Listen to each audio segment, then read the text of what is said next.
Drop it.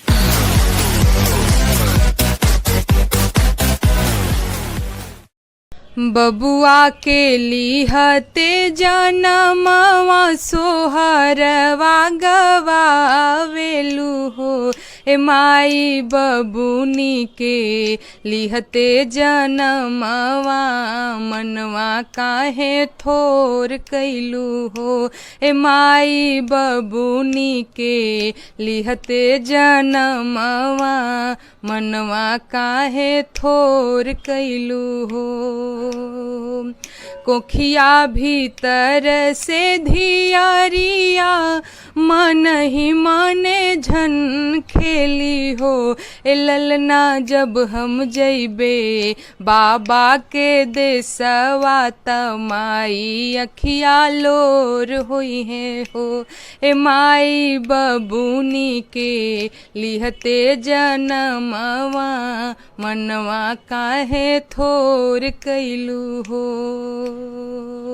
अरे बबुआ के सोने के पालनवा बबुनिया खाट और कैलू हो।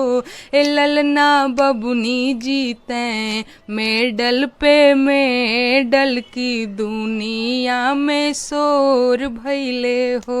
ए माई बबुनी के लिहते जनमवा मनवा काहे थोर कैलू हो।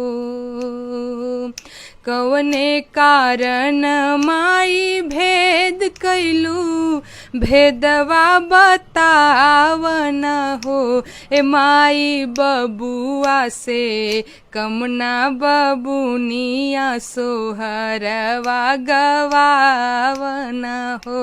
ए माई बबुनी के लिहते जनमवा मनवा काहे थोर कैलू हो। बाबूजी के चोरी का लुटावा नाच के देखावना हो। ए ललना तोहारा के बिटिया जनमली दुअरवा पे बतावना हो।